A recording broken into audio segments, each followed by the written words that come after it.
Al-hubbu fillah, cinta karena Allah berarti bahwa segala sesuatu yang dicintai oleh seorang muslim adalah sesuatu yang merupakan bentuk ketaatan kepada Allah Ta'ala.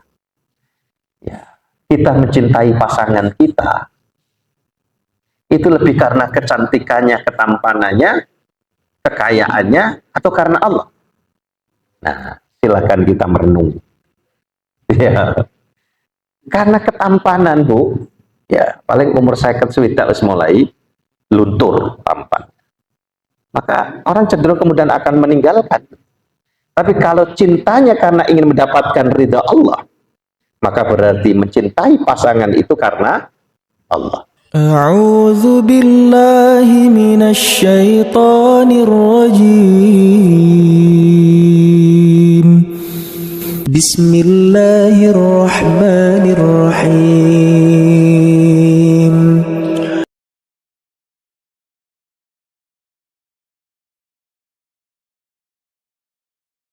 Bismillahirrahmanirrahim. Assalamualaikum warahmatullahi wabarakatuh. Alhamdulillah, nahmaduhu wa nasta'inuhu wa nastaghfiruh wa na'udzu billahi min syururi anfusina wa min sayyiati a'malina. May yahdihillahu fala mudhillalah wa may yudlilhu falan tajida lahu waliyyan mursyida. Asyhadu an la ilaha illallah wa asyhadu anna Muhammadan abduhu wa rasuluh la nabiyya ba'da. Allahumma salli ala Muhammad wa ala ali Muhammad. Bapak Ibu jamaah salat subuh Masjid Sang Surya yang dirahmati Allah Subhanahu wa taala. Puji syukur sudah sepantasnya kita panjatkan hanya kepada Allah atas segala nikmat yang mustahil bagi kita untuk menghitung-hitungnya, wabil khusus nikmat iman dan kehidupan, sehingga kita bisa berhimpun di dalam majelis yang insya Allah diberkahi di pagi hari ini. Salam dan salam semoga senantiasa terlimpah curahkan kepada uswah hasanah kita Rasulullah Muhammad sallallahu alaihi wasallam atas setiap sunnah yang ditinggalkan buat kita untuk memandu kehidupan kita menuju kehidupan yang lebih tercerahkan.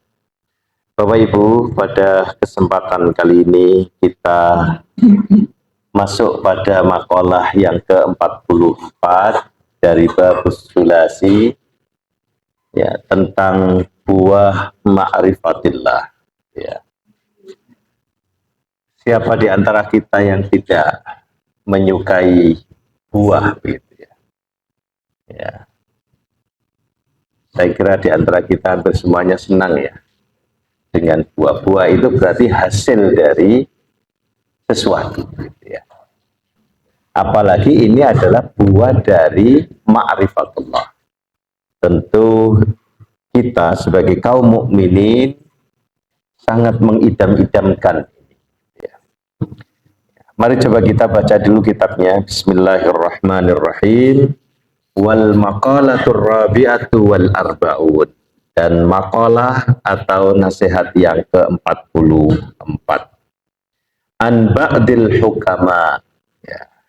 Diriwayatkan dari sebagian ahli hikmah. Jadi ucapan ini bersumber dari ahli hikmah, al-hukama. Siapa mereka? Wahumul ladzina yakunu qauluhum wa fi'luhum muwafiqan lis-sunnah. Imam Nawawi diantaranya memberikan kriteria ahlul hikmah itu adalah alladzina, yaitu orang-orang yang yakunu qauluhum, qaul perkataan mereka, wa fi'luhum dan perilaku tindak tanduk mereka muwafiqan lis sunnah, sesuai dengan sunnah. Nah, ini. Jadi tidak sekedar kemudian ucapannya itu ucapan-ucapan yang lantur, ya, yang trends begitu ya. Biasanya begitu ya, orang tasawuf itu ada perkataan-perkataannya itu yang terkesan ngawur gitu ya.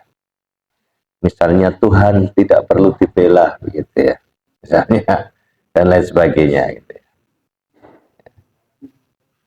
Tentu ini tidak sesuai dengan sunnah, di mana Nabi itu kalau dirinya yang dihina, beliau senyumin aja. Tetapi kalau agama, ya, Allah yang dihina, simbol-simbol agama yang dinistakan, ya maka perang ya perang begitu. Ya. Nah ini, gitu ya. Wahumul ladzina yakunu qauluhum wa fi'luhum muwafiqan lis-sunnah. Jadi ucapannya, tindakannya itu sesuai dengan sunnah. Kalau kita perhatikan Bapak Ibu ya, setiap ini Imam Nawawi memberikan kriteria yang berbeda-beda. Mungkin itu bisa kita kumpulkan gitu ya. Pada makalah yang lain beliau mengatakan atibbaul qulub begitu ya. Ahli hikmah itu adalah atibbaul qulub. Atibba tabib, jamak min tabib, dokter hati. Yaitu ulama-ulama yang mengambil spesialisasi pada aspek kesehatan hati. Dokter jiwa gitu ya. Dokter bukan psikolog ya, dokter hati. Spesialisasi untuk menyembuhkan penyakit-penyakit hati ya, membimbing kita agar sembuh dari penyakit hati seperti iri, dengki, ria dan sebagainya. Tapi pada makalah ini beliau memberikan kriteria alladzina yakunu qauluhum wa fi'luhum muwafiqan lis-sunnah, yaitu ulama-ulama yang perkataan mereka, tindak tanduk mereka sesuai dengan sunnah. Nah, apa yang dikatakan oleh ba'dul hukama ini samratul ma'rifah, buah dari ma'rifah. Ya, tentu ma'rifatullah, mengenal dalam tentang Allah, ai idraku sifatillahi ta'ala. Yang dimaksud dengan ma'rifah di sini adalah idraku sifatillahi ta'ala. Idrak itu berarti mengetahui, mengenali. Ya, pengenalan yang dalam tentang sifat-sifat Allah Subhanahu wa ta'ala. Ya. Nah, buah dari pengetahuan ini, pengenalan yang dalam ini adalah salasu khisalin. Ada tiga perkara. Ya. Yang pertama adalah al-haya'u minallahi ta'ala. Al-haya artinya rasa malu ya, kepada Allah Subhanahu wa ta'ala. Imam Nawawi memberikan penjelasan, ai inqibadul qalbi an ma'asillahi ta'ala. Ciri kalau kita itu punya malu kepada Allah adalah inqibadul qalbi. Inqibad itu artinya mengkeret gitu ya. Inqibadul qalbi, mengkerti hati. Gitu ya. Artinya apa? Hati kita tidak memiliki keberanian an ma'asillahi ta'ala untuk melakukan kemaksiatan kepada Allah. Jadi digambarkan di situ hati kita itu mengecil, mengkeret.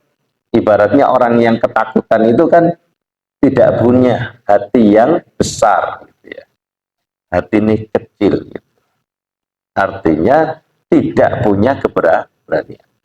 Ketakutan yang super begitu ya untuk melakukan kemaksiatan kepada Allah. Nah, ini ya digambarkan oleh Imam Nawawi, malu kepada Allah itu adalah rasa takut untuk melakukan kemaksiatan kepada Allah Ta'ala. Nah, yang kedua, wal hubbu fillahi, cinta karena Allah. Imam Nawawi memberikan penjelasan, ay ar-ruhbatu fima indallah minas thawabi wa husuli ridahu ta'ala. Ar-ruhbatu fi itu artinya cinta ya. Tapi yang dimaksud di sini adalah keinginan yang menggebu untuk mendapatkan apa yang ada di sisi Allah. Di antaranya adalah as-sawab, pahala, wa husuli ridahu ta'ala, dan ya, memperoleh ridhonya Allah Subhanahu wa ta'ala. Nah, nanti coba kita akan eksplorasi. Jadi cinta karena Allah itu apa gitu ya. Kalau Imam Nawawi berikan penjelasan, di antara kriterianya adalah keinginan kita yang menggebu untuk mendapatkan apa yang ada di sisi Allah seperti pahala dan memperoleh ridhonya. Yang ketiga, buah dari ma'rifatillah adalah wal unsu billah. Al-uns billah artinya adalah perasaan nyaman, tentram bersama Allah Subhanahu wa ta'ala. Wa huwa as-sahwu billahi, yaitu kesadaran. As-sahwu itu juga bisa bermakna padangi pikiran, gitu ya. Tapi lebih tepat diartikan sadar akan keberadaan Allah, ya. Fakullu musta'nisin salihun, maka setiap orang yang memiliki rasa nyaman, ya, karena sadar, selalu memiliki kesadaran akan kehadiran Allah Subhanahu wa ta'ala, itulah orang yang saleh. Wa huwa atharu musyahadati jamali hadratillahi ta'ala fil qalbi, dan itu adalah dampak dari musyahadah. Musyahadah itu artinya menyaksikan, ya, keindahan kehadiran Allah di dalam hati. Nah, ini kira-kira sekilas dari penjelasan ini. Ya, kira-kira ini gampang atau gampang, Pak? Ya, yang pertama adalah al-haya'u minallah, malu kepada Allah. Yang kedua adalah cinta karena Allah. Dan yang ketiga adalah rasa nyaman, tentram bersama Allah. Nah, ini adalah buah hasil dari ma'rifatullah. Buah dari pengenalan kita, ya, yang sangat mendalam tentang Allah. Maka kita bisa memetik tiga. Di antaranya adalah tiga dari buah ini. Ya. Tentu kita harus banyak belajar. Ada yang mengatakan ini juga disebut sebagai halawatul iman, manisnya dari iman kita kepada Allah. Muncul kemudian rasa malu kita kepada Allah, cinta kita karena Allah, dan kenyamanan kita di dalam setiap ibadah kita.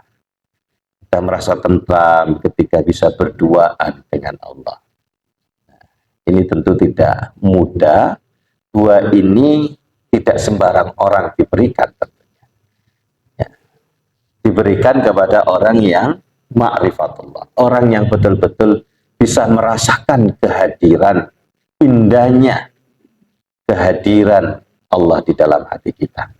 Nah, ini nasihat yang ke-44, jadi an ba'dil hukama, dari sebagian ahli hikmah, mereka mengatakan samratul ma'rifati salasu khisalin. Buah dari ma'rifatullah itu ada tiga hal. Al-haya'u minallahi ta'ala, ya, merasa malu kepada Allah ta'ala. Wal hubbu fillah, cinta karena Allah, ya. Wal unsu billah, dan merasa nyaman bersama Allah Subhanahu wa ta'ala. Nah, Bapak Ibu, apa yang bisa kita coba eksplorasi, kita ambil dari situ? Yang pertama, coba kita lihat dulu, ya, kriteria yang diberikan oleh Imam Nawawi Al-Bantani terkait dengan ahli hikmah ini. Beliau tadi mengatakan alladzina yakunu qauluhum wa fi'luhum muwafiqan lis-sunnah. Jadi orang-orang ulama yang perkataan dan perbuatannya selaras dengan sunnah Nabi. Ini menunjukkan bahwa ahli hikmah memahami bahwa makrifat, ya, ma'rifatullah, pengenalan terhadap Allah itu tidak hanya berupa ilmu, tetapi juga harus tercermin di dalam perbuatan yang selaras dengan ajaran Nabi Sallallahu Alaihi Wasallam. Nah, yang pertama, buah dari ma'rifatullah adalah al-haya minallahi ta'ala. Ya, saya agak panjang ini membuat i'dad ini ya, ada 29 slide gitu ya. Sehingga perlu saya percepat gitu ya. Al-haya'u minallah, yang pertama, malu kepada Allah. Ya. Yang tadi digambarkan, dijelaskan oleh Imam Nawawi, ya, itu tercermin di dalam rasa takut kita, mengkerete hati, gitu ya, mengecilnya hati kita, yang menunjukkan tidak adanya keberanian, ya, atau adanya ketakutan untuk bermaksiat, berbuat durhaka kepada Allah Subhanahu wa Ta'ala.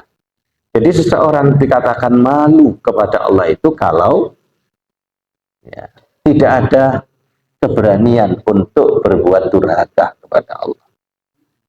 Jadi mau bermaksiat saja itu tidak berani. Kudak-kudak HP-nya begitu. Tiba-tiba muncul gambar tak senonoh atau video yang tidak layak dilihat. Langsung seketika dia istighfar, dia cepat scroll gitu ya. Karena berangkat dari ketidakberanian dia untuk menikmatinya, untuk berbuat maksiat walaupun tidak ada orang yang melihat. Nah, itu gambaran kita punya rasa malu. Malu kita diberi mata oleh Allah, nikmat yang luar biasa ini. Mestinya yang kita wujudkan adalah rasa syukur dengan nikmatnya mata untuk melihat hal-hal yang diridhai oleh Allah. Ketika dihadapkan pada sesuatu yang tidak diridhai oleh Allah, yaitu kemaksiatan, maka kita malu melakukannya. Nah, ini al-haya'u minallah. Jadi Imam Nawawi menggambarkannya secara sederhana seperti itu. Hati ini tidak punya keberanian untuk berbuat maksiat. Sekecil apapun itu maksiat, itu tercermin dari rasa malu kita kepada Allah. Nah, coba kita lihat diri kita baik. Kira-kira kita punya rasa malu enggak dalam pengertian yang seperti ini?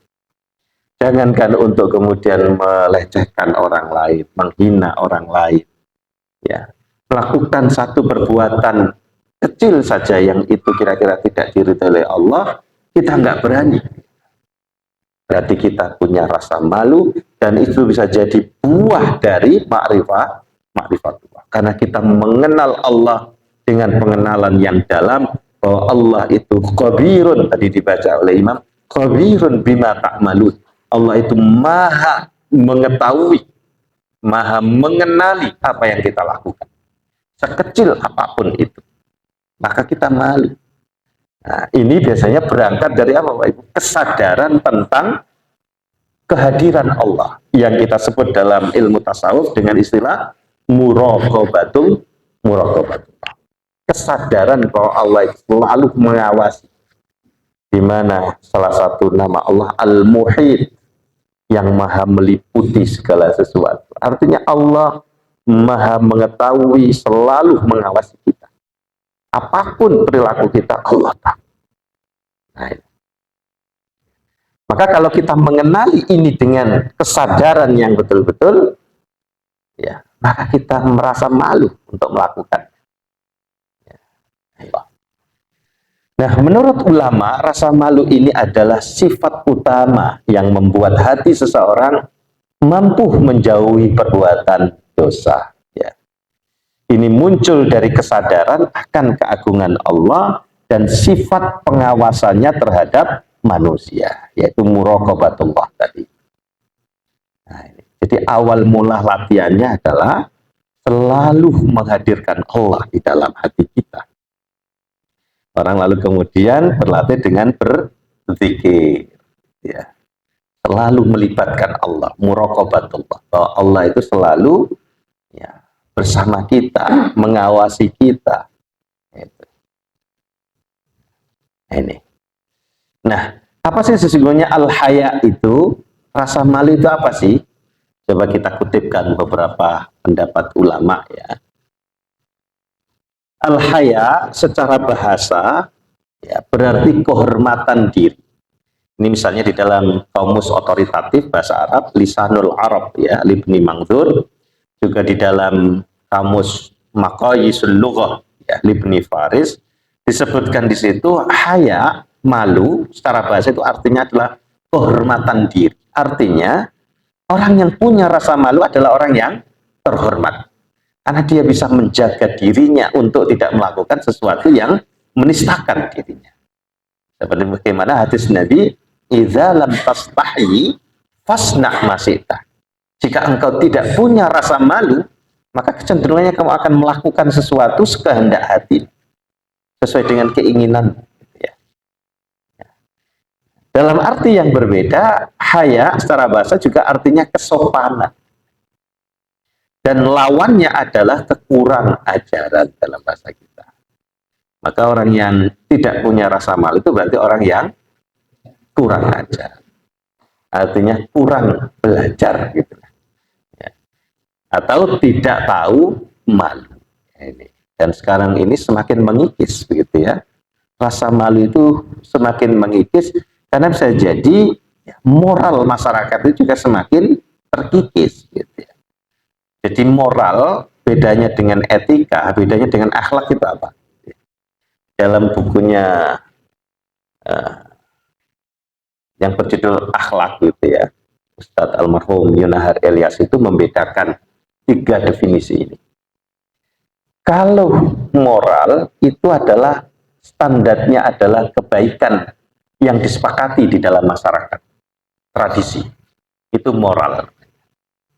Jadi kalau masyarakat itu menganggap bahwa pacaran itu sesuatu yang wajar, ya, maka orang yang berpacaran, bergandeng tangan tanpa ikatan pernikahan menjadi sesuatu yang tidak bisa disebut sebagai tidak terhormat gitu ya, atau tidak sopan. Itu dianggap hal yang biasa karena masyarakat menyepakati itu hal yang wajar.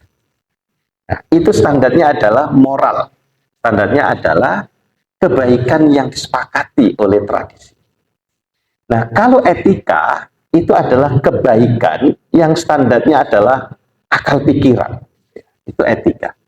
Sedangkan akhlak itu adalah kebaikan yang standarnya adalah Allah Subhanahu wa Ta'ala yang tercermin di dalam Al-Quran dan As-Sunnah. Nah, itu kalau Al-Yunahar menjelaskan perbedaannya begitu. Ya. Nah, maka rasa malu itu kalau itu merujuk kepada moral, maka bisa jadi akan berbeda-beda. Karena moral masyarakat yang disepakati oleh masyarakat itu juga bisa berbeda-beda. Nah, sekarang itu semakin terkikis begitu ya. Kalau dulu orang yang berduaan dengan lawan jenis yang tidak ada hubungan mahramnya, dulu serasa itu nggak sopan gitu ya. Aib gitu. Apalagi berduaan, nah itu kan malu pastinya kan gitu ya. Tapi sekarang sepertinya hal yang biasa. Ya. Berduaan, gandengan serasa dunia ini milik sendiri, yang lain kontra gitu ya. Plus gak punya rasa malu. Nah, ini. Kalau kita menggunakan standar akhlak, ya maka ini sesuatu yang maksiat dan kita tidak berani melakukan itu. Itulah malu. Nah, dalam bahasa Arab dikatakan huyya minhu hayaan wastahya wastahyi fahuwa hayyun. Yang berarti perasaan malu yang berwujud pada penarikan diri dan penghindaran. Jadi ujung dari rasa malu itu adalah menghindarkan diri, ya, menarik diri untuk tidak berbuat sesuatu. Nah, tadi itu tidak ada keberanian untuk melakukan kemaksiatan kepada Allah. Itu ujung dari rasa malu kita. Kalau kita punya rasa malu, maka kita enggan menarik diri, mengundurkan diri, melipir gitu ya. Istilah orang Jawa apa? Melipir, gak wani ngelakoni. Nah, ini itu rasa malu. Nah, secara istilah ya, misalnya definisi umum yang disebutkan ya oleh Al-Jurjani di dalam kitabnya At-Ta'rifat ya. Masih ingat ya? Al-Jurjani itu berarti berasal dari Georgia. Karena dulu Georgia itu masih di bawah wilayah Islam Ottoman ya, Utsmani. Ya, dinasti Utsmani Turki. Ya. Al-Jurjani di dalam kitab ini mendefinisikan al-haya itu adalah perasaan jiwa yang menahan seseorang dari melakukan sesuatu dan meninggalkannya karena takut akan dicelah karenanya. Itu rasa malu. Jadi apa ya? jiwa kita itu merasa ada sesuatu yang menahan kita, lalu kemudian apa? Menahan kita untuk tidak melakukan sesuatu yang kalau kita melakukannya maka kita akan dicela. Itulah kemaksiatan. Menjadi dicela, menjadi orang yang tak tahu malu lah, kurang ajar lah, durhaka lah. Nah, perasaan yang menahan kita untuk tidak melakukannya itulah. Ini menurut Al-Jurjani. Menurut Ibnu Hajar di dalam Fathul Bari, ya, malu itu adalah akhlak yang mendorong pemiliknya untuk menghindari hal yang buruk dan mencegahnya dari kekurangan dalam memenuhi hak orang yang memiliki hak. Ya, hampir sama, ya, suatu yang menahan kita. Tapi ini dalam hal apa? Memenuhi hak orang lain.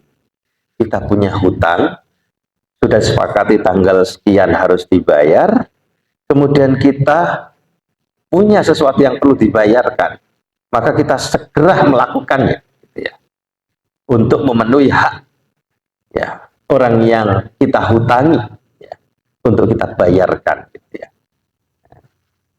Maka perasaan malu itu menghindarkan kita untuk tidak melakukan itu, gitu ya.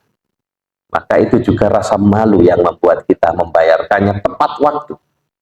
Nah, ini itu juga rasa malu. Ini menurut Ibnu Hajar. Jadi akhlak yang mendorong, ini positif ya, definisi positifnya. Kalau tadi Al-Jurjani definisi negatif, sesuatu yang menahan kita untuk tidak melakukan. Kalau ini sesuatu hal, perasaan jiwa kita yang justru mendorong kita untuk melakukan, ya, untuk melakukan sesuatu yang itu menjadi haknya orang yang punya hak, atau mencegahnya dari kekurangan. Jadi kalau yang pertama tadi Al-Jurjani hanya pada aspek negatifnya menahan diri untuk tidak melakukan, kalau Ibnu Hajar ini justru mendorong dan menahan. Jadi mendorong kita, ya, untuk menghindari hal yang buruk, ya, juga untuk melakukan sesuatu yang positif yang itu untuk memenuhi hak orang lain. Lalu kemudian definisi lain misalnya, ya, di dalam kitab At-Tibyan fi Tafsir Gharibil Quran Libnil Haim, ya, beliau mengartikan haya, malu itu sebagai perubahan atau kerendahan hati yang muncul pada seseorang karena rasa takut terhadap hal yang akan mencemarkan nama baiknya atau hal yang memalukan. Dan tempat munculnya sifat ini adalah pada wajah. Jadi orang yang punya rasa malu itu bisa terlihat di wajahnya. Ya. Dan itu cerminan dari hati, ya. Rasa malu. Kira-kira anak kecil itu anak yang jujur, gitu ya. Kalau dia punya rasa malu kan biasanya tercermin di hatinya, di wajahnya, ya. Itu. Nah, ini menurut kitab At-Tibyan. Di dalam kitab At-Ta'rifat, Al-Jurjani juga memberikan pengertian yang lainnya, gitu ya. Beliau membagi haya itu menjadi dua. Wal haya'u nau'ani. Ya. Jadi haya, malu itu ada dua macam. Yang pertama adalah nafsani, ya, yaitu malu yang bersifat alamiah, muncul dari dalam jiwa kita. Huwallazi khalaqallahu fin nufus kullaha kal haya'i min kasfil aura wal jima'i bainan nas, ya. Yaitu haya, malu yang Allah ciptakan secara fitrah di dalam diri setiap manusia. Artinya tanpa bimbingan agama pun orang itu sudah punya rasa malu yang nafsani, ya. Beliau memberikan contoh misalnya rasa malu untuk menampakkan aurat atau melakukan hubungan suami istri di hadapan orang lain. Walaupun tanpa bimbingan agama, orang punya fitrah itu. Itu disebut dengan haya nafsani, yaitu malu yang bersifat fitrawi, alami. Yang kedua adalah hayaun imani, ya.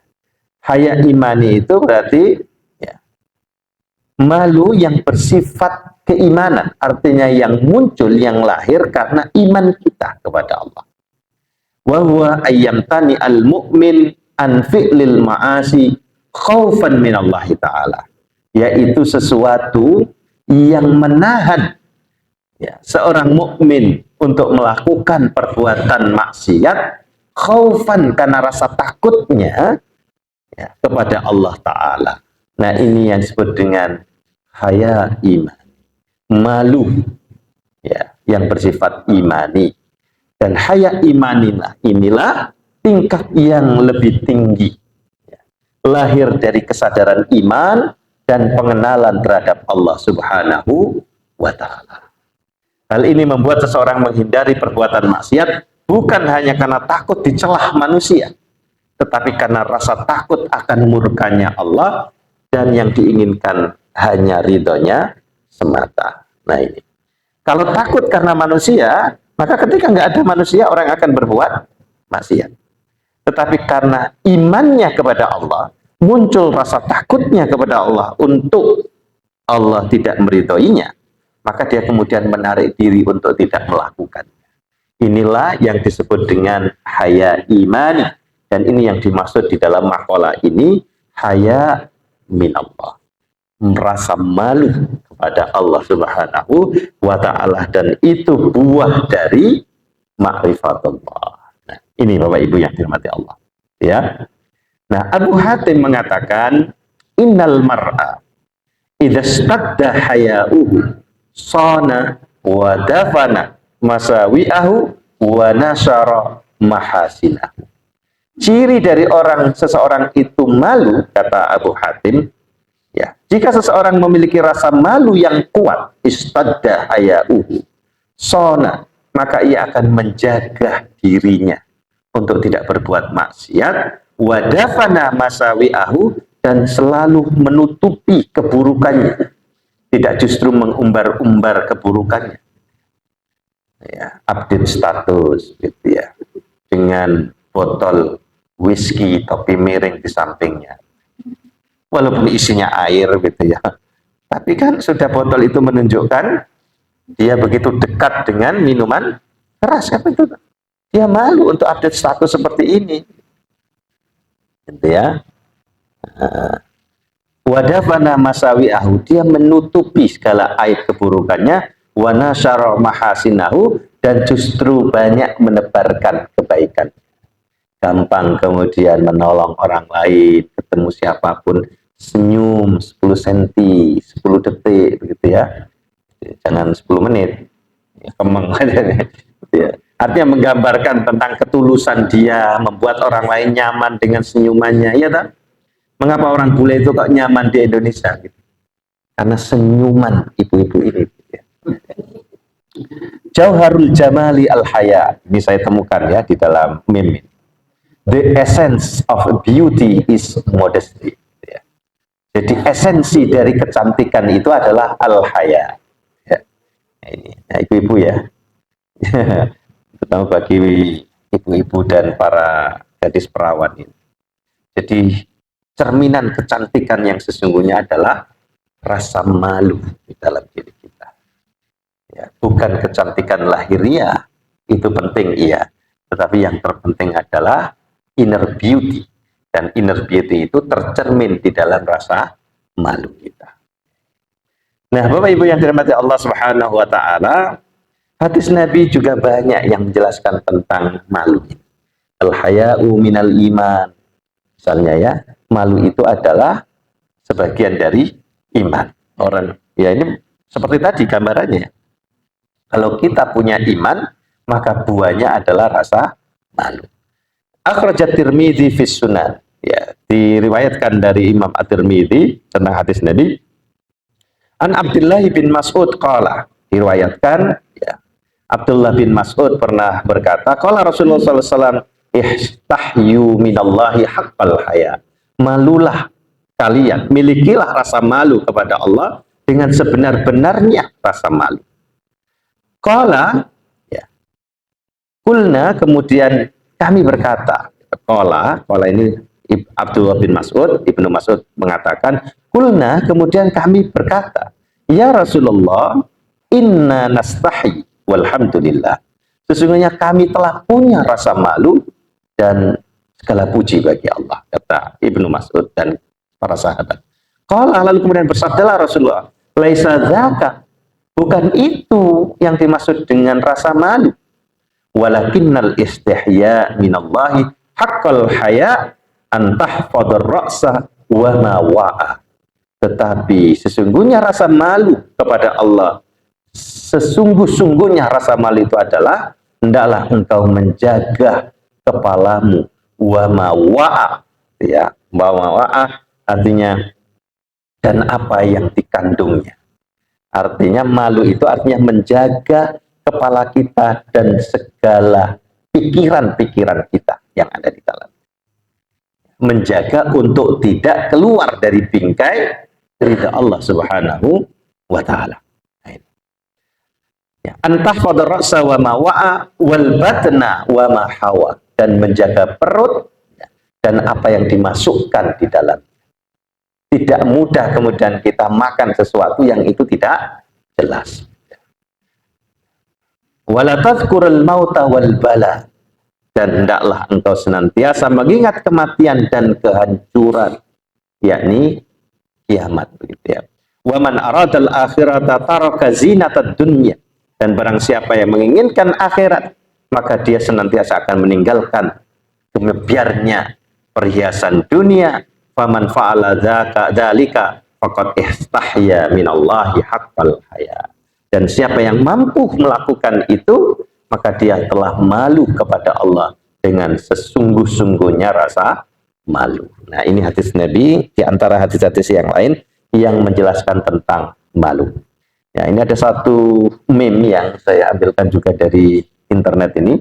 Wa yas'alunaka aina tajidul jamal, dan mereka bertanya kepadamu, di manakah engkau mendapatkan kecantikan?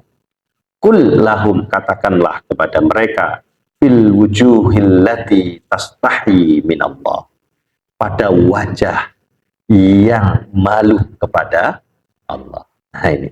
Jadi kecantikan yang sesungguhnya adalah tercermin pada wajah yang malu kepada Allah Subhanahu wa ta'ala. Nah, ini Bapak Ibu, jadi buah yang pertama dari ma'rifatullah adalah rasa malu kita kepada Allah, yang itu tercermin pada hati yang tidak berani melakukan kemaksiatan kepada Allah, dan itu terlihat dari wajah kita. Ya, tidak ada wajah dusta di situ, tapi wajah ketakutan yang betul-betul ketika kita dihadapkan pada kesempatan untuk melakukan kemaksiatan, tetapi kita melipir, nggak berani. Nah, ini. Yang kedua, buah dari ma'rifatullah adalah al-hubbu fillah, cinta karena Allah. Imam Nawawi memberikan penjelasan tadi di dalam makalah ini, yaitu berupa ar-rughbatu fima indallah, keinginan menggebu untuk mendapatkan apa yang ada di sisi Allah, ya, bisa berupa pahala dan memperoleh ridhonya. Jadi cinta kita kepada Allah itu tercermin di sini. Apakah tindak tanduk kita itu selalu, ya, berangkat karena keinginan kita untuk mendapatkan apa yang di sisi Allah semata? Apakah itu berupa jaza pahala maupun ridhonya? Maka disitulah ada cinta kita kepada cinta kita karena Allah Subhanahu wa ta'ala. Al-hubbu fillah, cinta karena Allah, berarti bahwa segala sesuatu yang dicintai oleh seorang muslim adalah sesuatu yang merupakan bentuk ketaatan kepada Allah Ta'ala. Ya, kita mencintai pasangan kita itu lebih karena kecantikannya, ketampanannya, kekayaannya, atau karena Allah? Nah, silakan kita merenung. Ya, karena ketampanan, Bu, ya paling umur saya swidak wis mulai luntur tampan, maka orang cenderung kemudian akan meninggalkan. Tapi kalau cintanya karena ingin mendapatkan ridha Allah, maka berarti mencintai pasangan itu karena Allah. Nah, itu aja gampangnya, sederhananya begitu. Bapak Ibu mencintai anaknya itu karena anaknya pinter, anaknya nurut, gampang diatur, atau karena Allah? Ya. Kalau karena Allah, maka apapun yang dititipkan oleh Allah berupa anak kita, maka kita akan menerimanya sebagai ketetapan takdirnya, dan kita akan mendidiknya, mengarahkan sesuai dengan yang diinginkan oleh Allah Subhanahu wa Ta'ala. Itu berarti kita mencintai anak kita karena Allah. Tapi kalau itu karena ketampanannya, karena dia nuruti kita atau tidak, itu bisa hilang cinta kita kepadanya. Nih pas anak lagi apa ya, anak itu kan seringkali dong-dongser begitu ya. Pas lagi enak hatinya dong, dikongkon ya gampang, nuruti gitu ya. Nih, pas lagi gak dong ya ser gitu, angel turane gitu ya.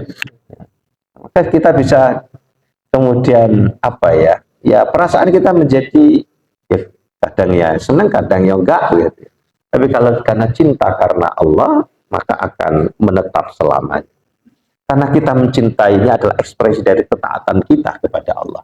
Allah sudah menitipkan buah hati, ya, darah daging kita ini, ya, seperti itu wujudnya, ya bentuknya seperti itu, ya perilakunya seperti itu, maka apapun yang ada dalam dirinya menjadi kewajiban kita orang tua untuk membimbingnya, mengarahkannya dalam bingkai ketaatan.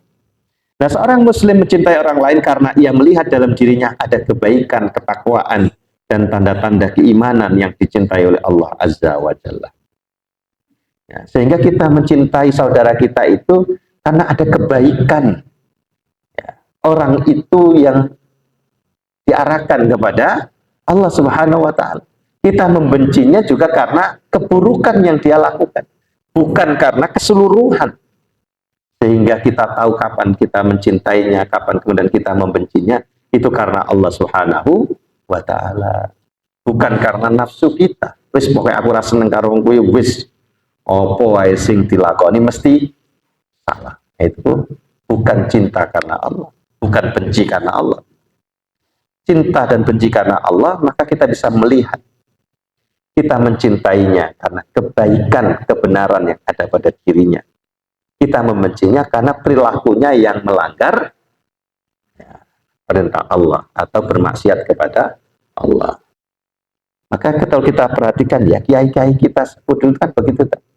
Siapapun yang datang kepadanya, walaupun begundal, preman dan sebagainya, tetap diterima. Karena dia masih bisa melihat ada titik terang di dalam orang itu, pasti ada kebaikannya. Kalau kita kan enggak ya. Pokoknya terkenal jelek ya, kayak kita susah untuk terima. Pasti kintelek utangan, pasti nipu dan lain sebagainya.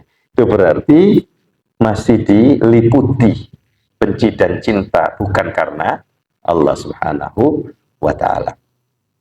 Jika seorang muslim melihat saudaranya melakukan maksiat atau dosa, maka ia membenci perbuatan tersebut semata-mata karena Allah Ta'ala.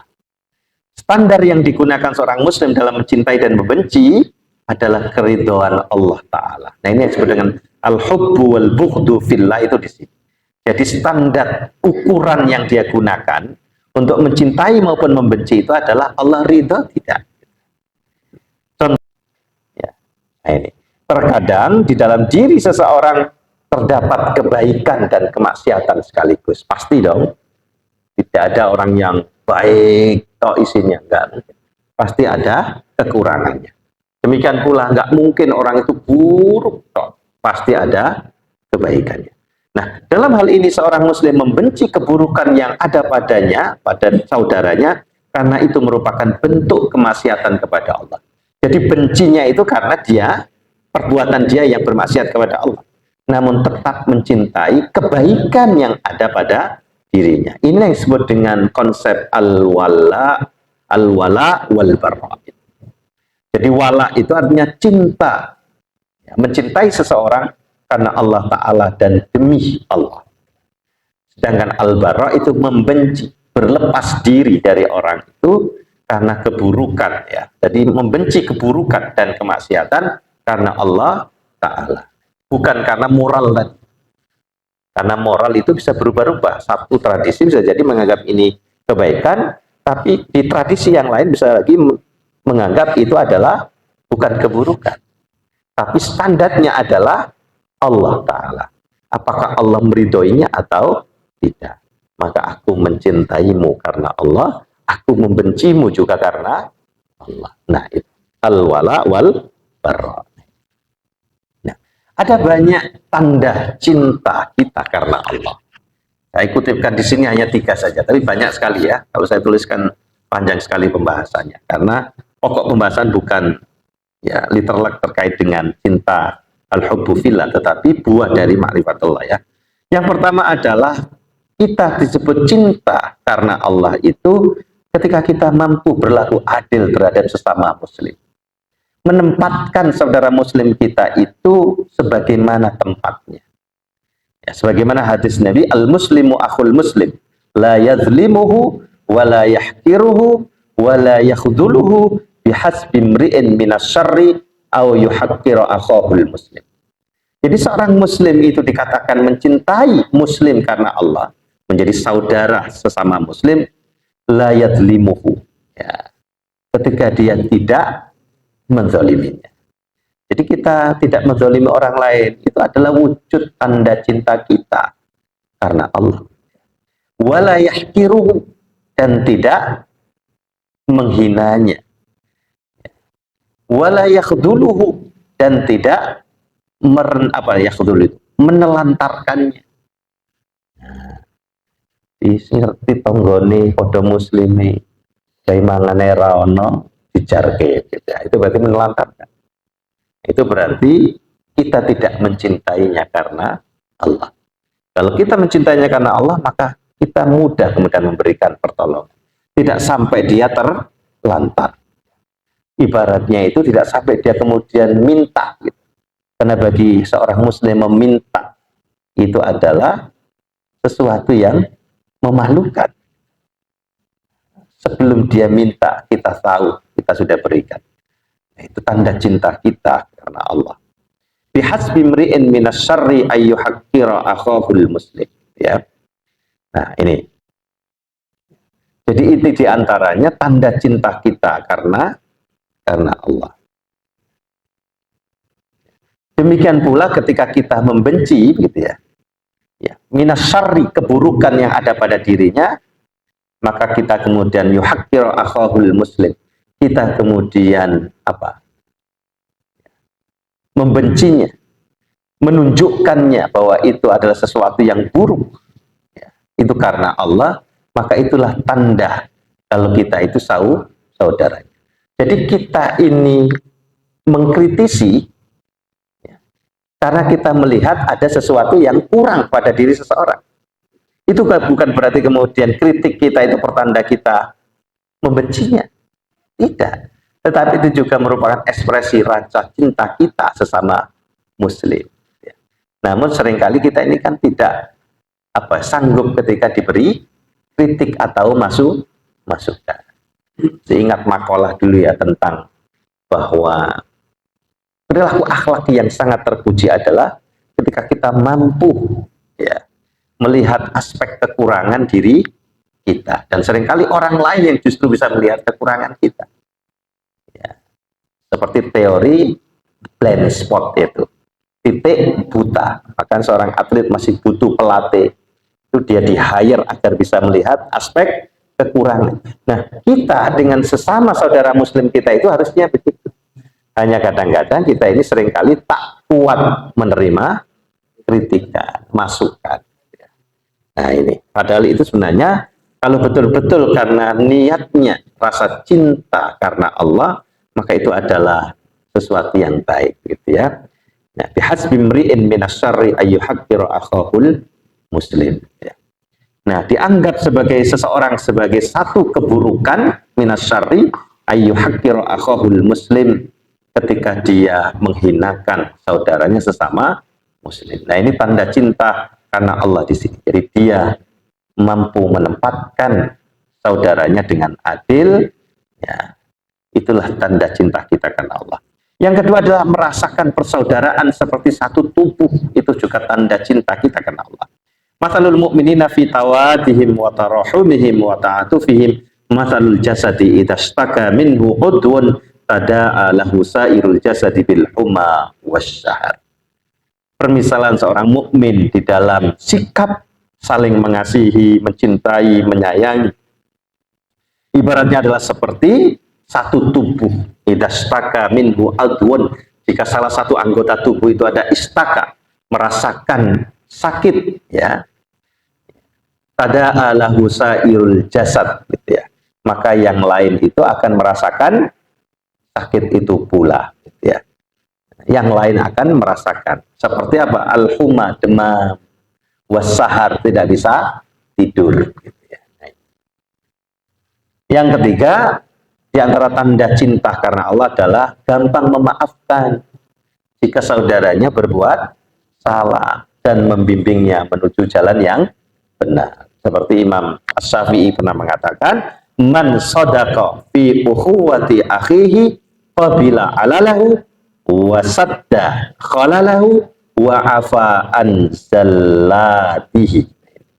Barang siapa yang benar-benar tulus, sedekah, benar-benar tulus fi ukhuwati akhihi, di dalam persaudaraannya, maka ia qabilah alalah, maka ia akan mudah menerima kekurangan saudaranya. Wasadda khalalahu, dan selalu menutupi celah atau aibnya. Ya, wa afa anzallatihi, dan mudah memaafkan kesalahan. Nah, ini bukti kalau kita cinta, tanda kita cinta karena Allah Subhanahu wa Ta'ala. Nah, cinta karena Allah ini penting sekali, Bapak Ibu. Ya. Cinta karena Allah merupakan salah satu ikatan iman, ya, yang paling kuat. Ya. Rasa cinta seorang mukmin kepada saudara sesama mukmin adalah sebuah kebutuhan yang saling menguatkan di antara mereka. Dengan cinta ini seorang mukmin akan mendapatkan pertolongan dan taufik dari Allah dalam membangun kedekatan dan kasih sayang di antara mereka. Kita nggak bisa bayangkan kalau misalnya cinta karena Allah ini tidak tersemaikan di antara kita. Ya, maka ya kehidupan sosial kita ini akan rentan, gitu ya. Ya, orang yang sengsara ya semakin sengsara, yang miskin semakin miskin, ya. Karena adanya ikatan cinta karena Allah inilah, maka kehidupan kita bermasyarakat itu menjadi menyenangkan. Ya. Bangunan sosial ini menjadi kokoh. Ya, yang digambarkan oleh Rasulullah seperti tadi, kal jasadil wahidi tadi. Oke.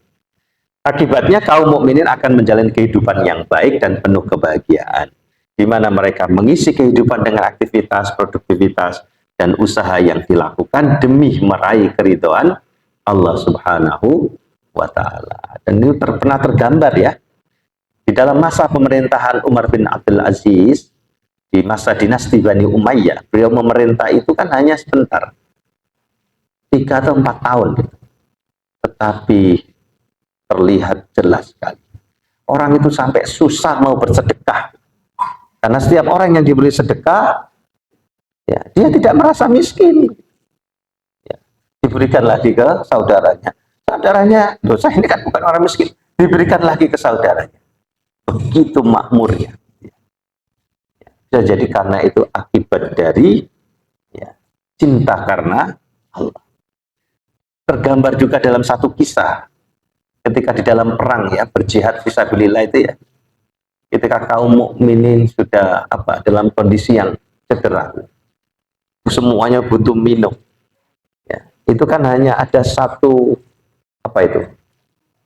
istilahnya itu ya, tempat minum itu ya, tapi ketika diberikan kepada satu orang yang membutuhkan, dia mengatakan itu saudaraku lebih membutuhkan dari saya.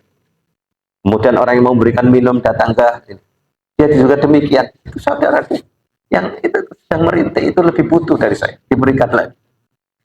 Begitu terus sampai kemudian ketika sudah sampai lagi ke orang yang pertama sudah meninggal kehausan. Sampai segitunya coba menempatkan rasa cinta karena Allah ini. Nah, kira-kira di kehidupan kita hari ini masih ada nggak begitu? Nah, ini al-hubbu fillah. Yang terakhir, al-uns billah. Nah, ini juga tidak gampang, Bapak Ibu. Ya, mari coba kita berlatih.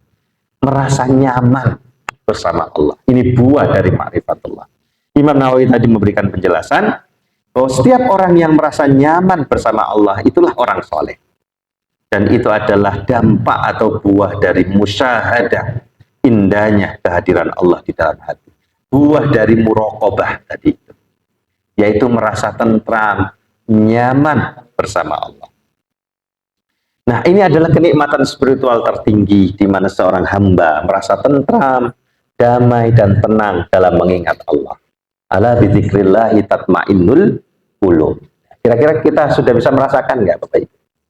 Dalam zikir-zikir yang kita lantunkan, apakah zikir jahar maupun zikir khafi, ada perasaan nyaman. Ketika kita mendengar azan, ada perasaan nyaman walaupun yang azan suaranya nggak bagus. Ada perasaan nyaman nggak? Atau merasa terganggu? Ya. Nah, itu berarti kita belum memiliki al-uns billah. Ya. Ia tidak lagi mencari hiburan dari dunia karena Allah adalah sumber kebahagiaan sejatinya. Nah, kira-kira gambaran al-uns billah itu begitu. Seperti seseorang yang telah menemukan rumahnya setelah tersesat di jalanan yang gelap. Begitu juga dengan orang yang telah mencapai al-uns billah, hatinya merasa aman dan damai dalam kebersamaan dengan Allah. Ketika menghadapi sulitnya kehidupan, dia gelar sajadahnya, salat 2 rakaat lalu bermunajat kepada Allah. Di situ dia merasakan ketentraman. Dan Rasulullah menggambarkan itu seperti itu. Maka Rasulullah sering mengatakan kepada Bilal, arihna bis salati ya Bilal, arihna. Ya. Rasulullah selalu menantikan agar Bilal itu bisa azan. Karena dalam sholat itulah Rasulullah bisa mendapatkan kenyamanan roha. Nah, ini al-uns billah. Gimana kira-kira Bapak Ibu? Ya, sehingga betul-betul as-salatu mi'rajul mu'minin. Salat itu adalah mi'rajnya orang mukmin. Itu ketika kita betul-betul sudah berada pada makom al-uns billah. Saya percepat ini karena sudah 1 jam ini. Nah, al-uns billah atau ketentraman dengan Allah Ta'ala adalah keadaan spiritual, di mana seorang hamba merasakan kenikmatan dalam beribadah kepada Ar-Rahman, rindu untuk bertemu dengan zat yang maha mulia dan maha pemberi kemuliaan. Ketentraman dengan Allah atau al-uns billah adalah makom tingkatan yang sangat tinggi dalam derajat ihsan. Masih ingat ya ihsan ya? Iman, Islam, ihsan itu.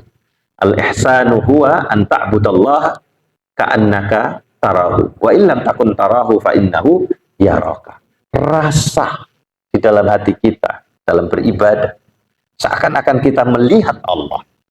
Dan kalau kita tidak bisa melihat Allah karena memang demikian adanya, maka kita meyakini betul bahwa Allah melihat kita. Itulah ihsan. Nah, al-uns billah itu adalah puncak dari ihsan ini. Ya. Di mana Ibnu Rajab ya rahimahullah pernah menjelaskan gitu ya. Ada 2 tingkatan dalam ihsan ini. Yang pertama adalah ikhlas dalam ibadah, yaitu seorang hamba menyadari bahwa Allah selalu mengawasinya, dekat dengannya dan mengetahui setiap amalnya. Ini baru ikhlas, tingkatan ihsan yang pertama. Tingkatan yang kedua adalah seorang beribadah kepada Allah dengan menyaksikannya melalui hati, yaitu hatinya disinari oleh cahaya iman. Ya. Dan 2 makom ini akan lahir al-uns billah.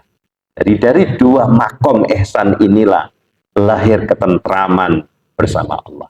Kebahagiaan dalam beribadah dan bermunajat kepadanya, serta perasaan berat terhadap segala hal yang menghalangi kedekatan dengannya. Ada 1 meme ini yang saya kutipkan. Al-uns billah, rasa tentram bersama Allah. As-sa'adatul ghaibah adalah kebahagiaan yang sirna an kathirin minan nas, dari kebanyakan manusia. Jadi kebanyakan manusia ini kehilangan kebahagiaan yang sejati ini, yaitu rasa tentram, rasa nyaman ketika bersama Allah Subhanahu wa Ta'ala.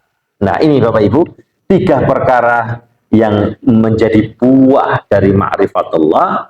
Jika kita betul-betul mengetahui, mengenali Allah, maka bisa kita lihat dari 3 diantaranya adalah 3 buahnya ini. Yang pertama apa tadi?